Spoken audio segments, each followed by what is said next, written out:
Welcome back. There's a mining operation going on very soon in the Prescott area, and we have Paul Haynes and Katy B here to talk about the Pozzolan mine. First thing I have to ask you, Katy and Paul, what is Pozzolan? It is a type of volcanic tuff. It's rock made out of volcanic ash, like this right here. This is an example of what can be found in the Kirkland mining deposit. Seems pretty boring, it's just a rock, but not really. It's quite useful in the making of concrete. And it's just kind of inert, kind of innocuous, unless maybe I throw it at you. It looks innocent. Now you have a processed powder right here, right? But when you process it, I don't know if the cameras can pick it up, there's a whole bunch of dust there. Now the deposits in the Kirkland deposit, in the Kirkland mine, have been geologically tested to be about 75% silica. And, well, I think everybody knows that silica dust is not really a good thing you want to be breathing in. It's a carcinogen. It's a carcinogen. Sure. It could cause silicosis, various organ failures. And it's so small that you don't even know that you're breathing it in. We think that the Kirkland Mining Company's plan of operations is too broad brushed. It's too vague. They're not giving us a very good idea of how they're going to abate this dust. And to be quite frank, unless they are a lot more specific, you're not going to be able to contain this stuff. And the BLM has even alluded to the fact that this stuff will probably catch in the wind and hit Prescott from the mine site. Now, hasn't there been mining at this site before? Yes, it used to be a kitty litter mine. Up until about 1985, but it was a 1 or 2 man operation. Although it did kick up some dust back then, we didn't know as much as we do now. This is going to be a 76-acre big open pit mine. And Katy, give me an idea of roughly how many truckloads a day you're expecting to go to and from the mine. Well, they're proposing this, DJ. We don't want to have this materialize. We want to stop this mine. It's a proposal that's full of holes, and we're going to stop it. But they are proposing to have up to 85 trucks per day coming from points from the mine in Kirkland in Skull Valley area. Everyone loves to go down that road, and it's going to have an incredible impact on the traffic. From actually, the broad brush of the impact will be from Wickenburg all the way up through Congress on Highway 89 over to Iron Springs Road up to Prescott and Williamson Valley, and they want to sell it to the Drake cement plant in Paulden. This is impacting this huge area.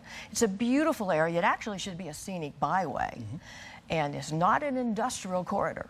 That's what they're going to make it, and everyone will be affected. So those trucks would be going 12 hours a day. It will be, you'll never know when to get to an appointment, to your job. The traffic will be horrible. There's not enough passing lanes. Do we have an idea how many trips back and forth a day we're talking about? Well, they say 80 trucks a day, but it's trucks. The total number of trips up and down, well, 80 times 2, 160 times that you're going to see a truck go by.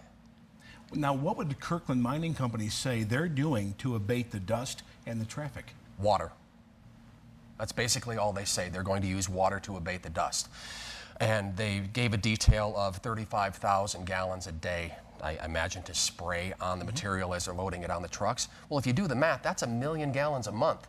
And where's that water coming from? From the Our groundwater. From your Everyone will be shallow affected with well. groundwater depletion.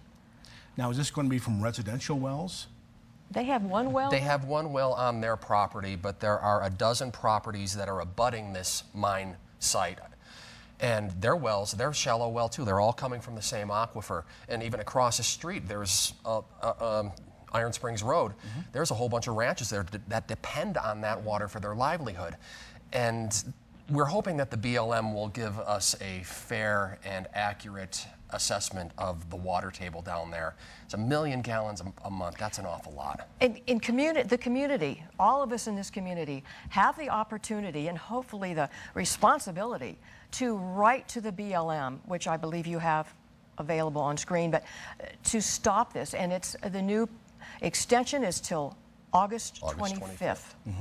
And you not just say we don't want the mine, you have to say what is it that you don't want in here. If you have health issues now, you'll have health issues more later. Is it the traffic? Do you have to get to work? Explain you don't want your groundwater depleted. You need to tell people, tell the BLM why you don't want this mine. So to get the word out, are you having community meetings? How well are they being attended? We're having more and more. We've had several, 2 or 3. Yes. But yeah, there's a lot of people there. But we don't know what Prescott's doing to try to stop this mine, and we need to do more connection with the Williamson Valley area. The BLM considered the impact zone of this mine to be only a 2-mile radius. They only directly contacted 125 property owners, even though that the impact of this mining operation, as Katy said, is from Wickenburg all the way up to Paulden. So we feel we need to get the word out and let the people of the entire community know about this. You mentioned the dust factor. Are they planning any blasting? No. No blasting. No, it's so all let me ask you this: with 80 truckloads, up to 80 truckloads a day, and with the people involved in mining this material, how would you answer to the Kirkland Mining Company who says, "But you're going to cost us jobs if you block this mine"? A couple dozen jobs versus Hundreds of people's livelihoods and lives, the tranquility of our lives.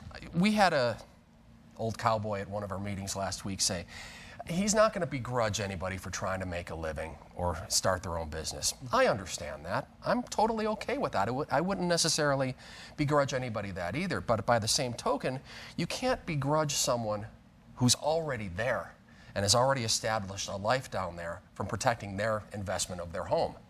It's one thing if there's a mine already there and you want to move and set down roots next to the mine for some reason. That's your prerogative. That's fine. But these communities have been here for over 150 years.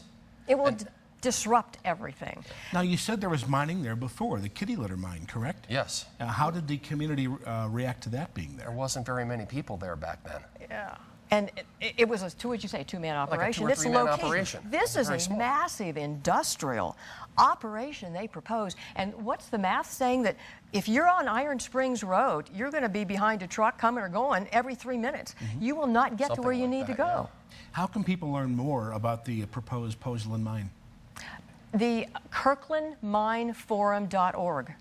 And that is where it has a whole lot of information. We're just touching the top points here, but you'll find a lot of information. We put a lot of information there, the Kirkland Mining Company's plan of operations, the biological assessment for the wildlife, Yeah, there's various riparian other area. tests, et cetera. It's all there in one spot. And we have that webpage on the screen for our Right. viewers. This is Katy B. This is Paul Haynes. Thanks for joining us Thank on you, behalf DJ. of the proposed Pozzolan mine.